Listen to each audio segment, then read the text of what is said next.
تو اس سے بھی ثابت ہوتا ہے کہ یہ چیز جو ہے یہ کوئی چھوٹی چیز نہیں ہے کہ بہت بڑی چیز ہے۔ اور پھر آگے چل کر بزرگوں کے مجربات کے اندر یہ بات تسلسل سے ملتی ہے۔ اگر کسی کو سر کے اندر درد ہو، پیٹ کے اندر درد ہو، یا اسی طریقے سے دانت کے اندر، داڑھ کے اندر درد ہوتا ہے، تو سورہ فاتحہ کو پڑھ کر اس کے اوپر دم کرنا یہ اس کو اس درد سے نجات دلائے گا۔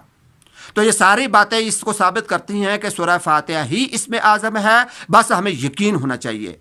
اب میں آپ کو جیسا کہ میں نے شروع میں عرض کیا تھا کہ اس کو پڑھنے کا جو طریقہ ہے کہ اس کو ہم اسم اعظم کے طور پر پڑھیں گے تو کس طریقے سے پڑھنا چاہیے، مشائخ نے دو طریقے لکھے ہیں۔ دونوں طریقے مختصراً میں آپ کے سامنے بیان کر دیتا ہوں کہ اگر ہمیں کسی قسم کی بھی دنیاوی یا اخروی حاجت پیش آ جائے، کوئی مصیبت پیش آ جائے، کسی قسم کے مسئلے کے اندر ہم پھنس جائیں، تو اس مسئلے کو اپنے ذہن کے اندر رکھ کر اس کی نیت کر کے دو طریقے میں آپ کو بتا دیتا ہوں سورہ فاتحہ کے پڑھنے کے، کہ دو طرح سے اگر آپ اس کو پڑھیں گے تو انشاءاللہ العزیز اللہ تبارک و تعالیٰ آپ کا وہ مسئلہ حل کریں گے۔ ایک تو طریقہ یہ ہے کہ صبح فجر کی سنتیں پڑھ کر فرض پڑھنے سے پہلے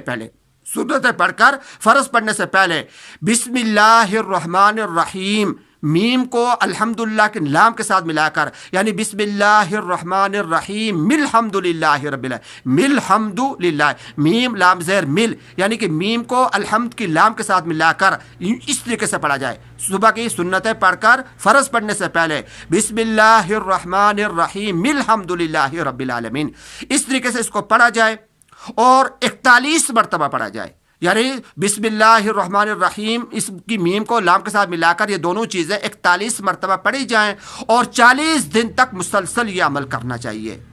41 مرتبہ سورہ فاتحہ بسم اللہ کی میم کے ساتھ ملا کر پڑھی جائے، صبح کی سنتیں پڑھ کر فجر کے فرض پڑھنے سے پہلے 41 مرتبہ پڑھا جائے، اور 40 دن تک یہ عمل کرتے رہیں۔ اور جس بزرگوں نے لکھا ہے کہ جس کام کے لیے آپ کریں گے اللہ تبارک و تعالیٰ آپ کا وہ کام پورا کریں گے۔ تو میرے بھائیو اور دوستو، یہ ایک طریقہ میں نے آپ کو بتایا ہے۔ دوسرا ایک طریقہ اور میں آپ کو بتا دیتا ہوں۔ بزرگوں نے لکھا ہے کہ اگر کوئی حاجت پیش آ جائے تو سورہ فاتحہ کو اس طریقے سے پڑھا جائے کہ اتوار والے دن یہ عمل شروع کیا جائے، اتوار کے دن یہ عمل شروع کیا جائے کہ فجر کی سنتیں پڑھ کر فرض پڑھنے سے پہلے بسم اللہ الرحمن الرحیم ہی پڑھ لیا جائے، لیکن اس کی میم کو لام کے ساتھ ملانا ضروری نہیں ہے، جیسا میں پچھلے اس میں عرض کیا تھا وظیفے میں کہ میم کو لام کے ساتھ ملا کر پڑھا جائے، یہاں پر ملا کر نہ پڑھا جائے بلکہ ویسے ہی پڑھ لیا جائے بسم اللہ الرحمن الرحیم الحمدللہ رب العالمین۔ تو جمعرات کے دن شروع کیا جائے، اور جب ہم پہلے دن جمعرات کے دن جب اس عمل کو شروع کریں تو 70 مرتبہ اس کو پڑھا جائے،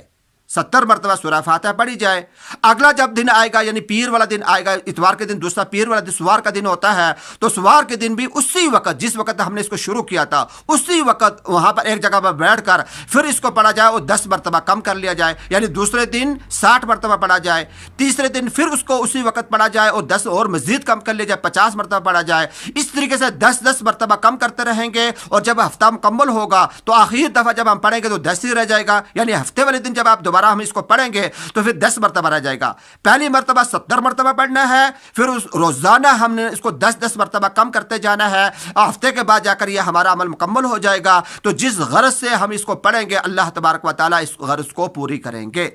اور پھر بزرگوں نے لکھا ہے کہ اگر پہلی مرتبہ یہ پورا نہ ہو تو دوسری مرتبہ پھر اس عمل کو کر لیا جائے، اگر نہ پورا ہو تو تیسری مرتبہ پھر کر لیا جائے۔ یہ عمل ہم مسلسل کرتے رہیں تو اللہ تبارک و تعالیٰ ایک نہ ایک دن ہمارا وہ کام جو ہے وہ ہماری حاجت ضرور پوری کریں گے۔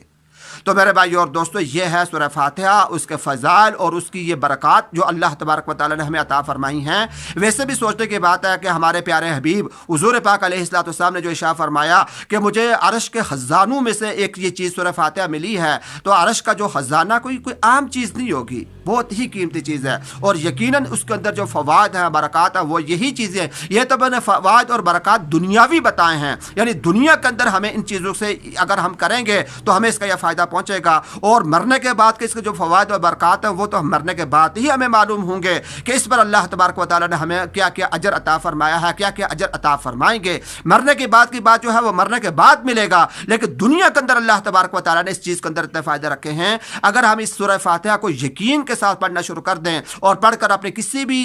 کوئی مصیبت پیش آ جائے تو جو طریقے میں نے بتلایا اس طریقے کے پر اگر ہم عمل کر لیں تو اللہ تبارک و تعالیٰ اس کی برکت سے یقیناً ہمارا یہ کام پورا کریں گے. اور یقیناً جو اللہ تبارک و تعالیٰ نے اس میں اعظم رکھا ہوا ہے وہ یہی سورہ فاتحہ ہی ہے. اللہ تبارک و تعالیٰ ہم سب کو اس کا یقین کامل نصیب فرمائے اور اس کے جو فوائد اور برکات ہیں اللہ تبارک و تعالیٰ مجھے آپ کو سب کو یہ عطا فرمائے.